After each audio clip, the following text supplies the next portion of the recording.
Que tus palabras sean mis palabras. Háblame, Señor, directo al corazón. Hola mis hermanos, te habla tu hermano y amigo Drenny del Rosario y en esta sección de Un Solo Evangelio. Vamos a leer el Evangelio que corresponde al día de hoy, 12 de septiembre, y está tomado del evangelista San Lucas, capítulo 6, versículos del 12 al 19. Y toda palabra de Dios la leemos en el nombre del Padre, del Hijo y del Espíritu Santo. Amén. Por aquellos días se fue al monte a rezar y se pasó la noche orando a Dios. Cuando se hizo de día, llamó a sus discípulos y eligió 12 de entre ellos, a los que llamó también apóstoles: a Simón, a quien puso el nombre de Pedro, y a su hermano Andrés, a Santiago y Juan, a Felipe y Bartolomé, a Mateo y Tomás, a Santiago de Alfeo y Simón, llamado Zelota, a Judas de Santiago y a Judas Iscariotes, que fue el traidor. Bajó con ellos y se detuvo en un paraje llano. Había allí un nutrido número de discípulos suyos y una gran muchedumbre llegada de toda Judea, de Jerusalén y de la región costera de Tiro y Sidón, que habían venido para oírle y ser curados de sus dolencias. Y los que eran molestados por espíritus inmundos quedaban curados.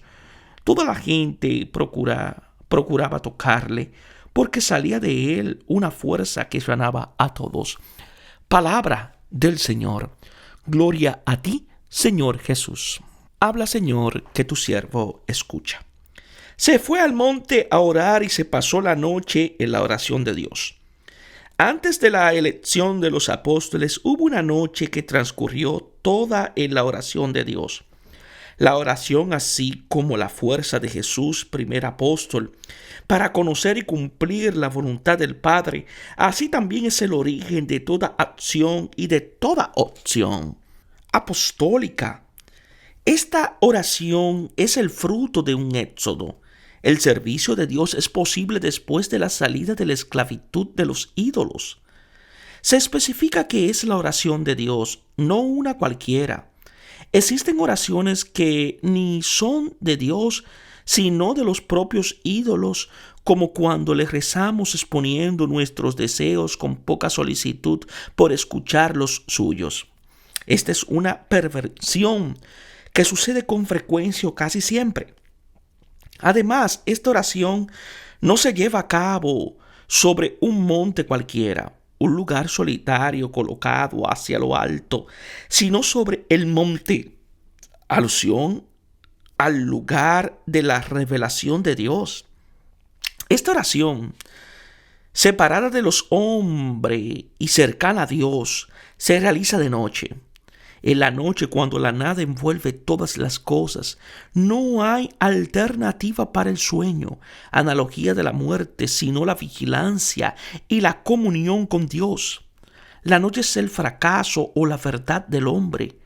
O uno se abandona al vacío de la muerte o en los brazos de Dios, fuente de vida. La oración es la única fuerza para superar la noche. Y el hombre conoce muchas noches, también y sobre todo de día. Mientras de noche las siente y las sueña, de día las produce y las realiza. Cuando se hizo de día, llamó a sus discípulos. El día de la iglesia se asoma de la noche de Jesús en comunión con el Padre. La llamada a escuchar al Señor y ser sus discípulos es para todos los hombres. La escucha es el común denominador de ofrecimiento de todo Dios a todos. Quien lo escucha llega a ser su hijo. Identificado con Jesús, el hijo que escucha, quedando en pie, que ninguno puede colocar otro cimiento que él ya puesto, es decir, el Señor Jesús. Él elige de entre sus discípulos a 12, así como fueron 12 los patriarcas de Israel, para ser las columnas que fundamentan el nuevo pueblo. La función de los apóstoles consiste en ser testigos de la resurrección. Se exige que hayan conocido al Jesús terreno y hayan sido llamados por Él y hayan sido asociados a Él. Están sobre el monte, unidos al Señor elevado, de quien parte toda misión. Su función es única e irrepetible y además se continúa de generación en generación como la de los patriarcas. Ellos constituyen el primer anillo de una cadena de otros anillos que garantiza que estos unidos a ellos estén ligados a Cristo. Constituyen el anillo de conjunción entre Jesús y el tiempo sucesivo. Son el principio de esa mediación histórica de testimonio que nos lleva hasta Jesús, de lo cual Lucas es particularmente consciente. Marcos con razón explica que los 12 fueron hechos para que estuvieran con Él en una intimidad de vida con el Señor que califica su misión. Estar con Él es el móvil y el contenido de la misión. Esta llevará a cada hombre a la salvación, que es precisamente estar con Él, como situación anticipada de la alegría definitiva. En el hecho de que los 12 son escogidos para el apostolado, hay que ver, además de la intención de Jesús de fundar la iglesia, una diferenciación de carismas y funciones en la única llamada al discipulado. Simón y Judas Iscariotes, que llegó a ser un traidor. Es la lista de los patriarcas con los cuales estamos en comunión. Mediante ellos nuestra comunión es con el Padre y con su Hijo Jesucristo.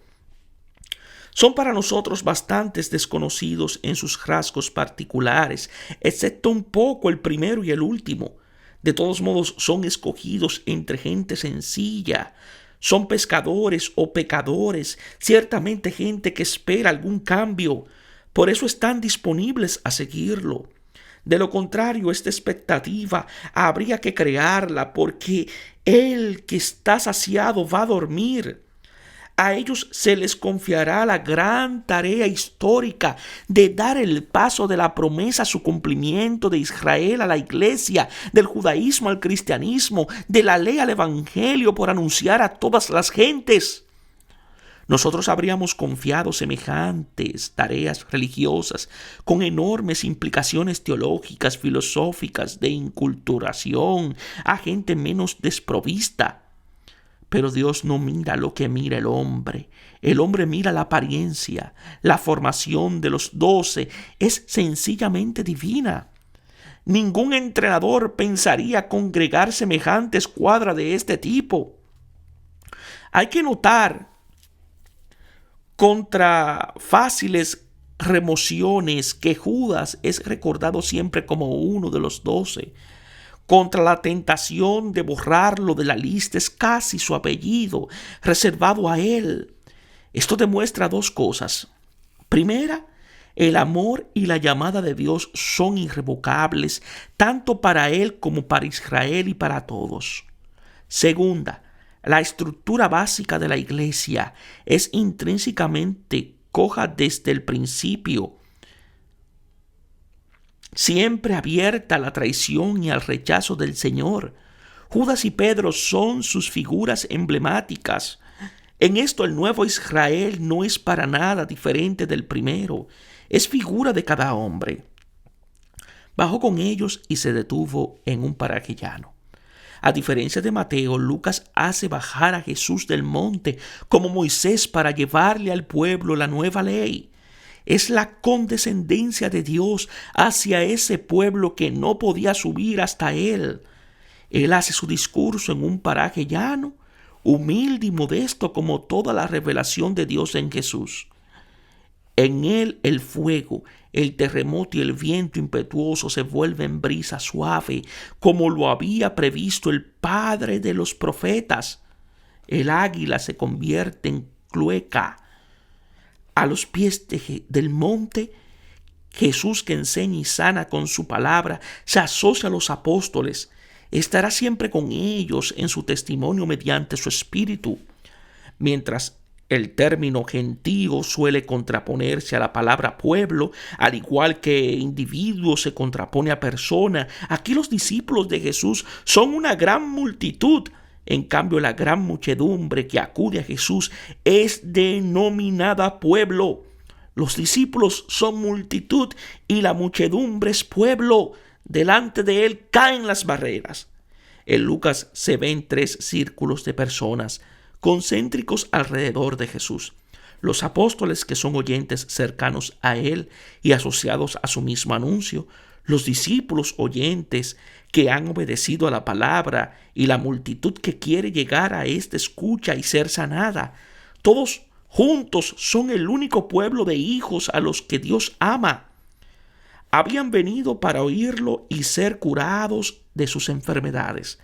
El motivo que impulsa hacia Jesús es la necesidad de escucharlo y de ser curados. Así como la palabra de la serpiente trajo el mal y la muerte, así también la palabra de Dios sana y da la vida.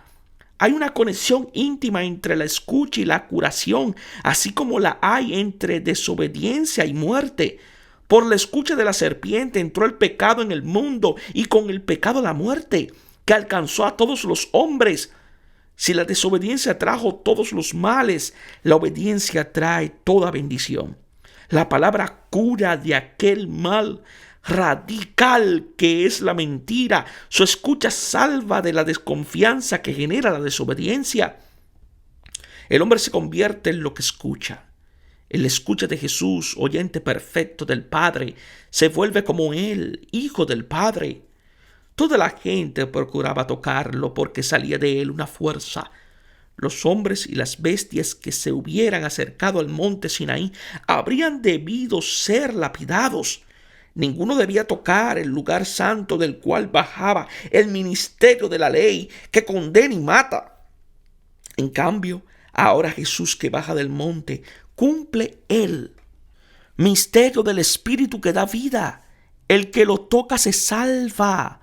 Tocar a Jesús es entrar en contacto con la fuerza misma de Dios que salva, porque de su plenitud hemos recibido todos y gracia por gracia.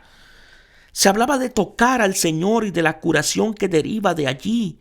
Inmediatamente antes del discurso de revelación, Lucas quiere decir a su lector que también él puede tocar y experimentar la fuerza de Jesús. En el anuncio de los 12, él también acoge su palabra. Ella es fuerza de Dios para la salvación de todo el que cree.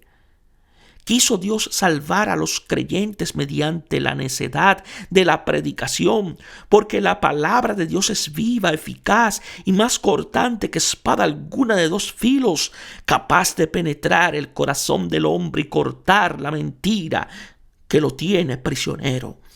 Que Dios os bendiga en sabiduría y en santidad.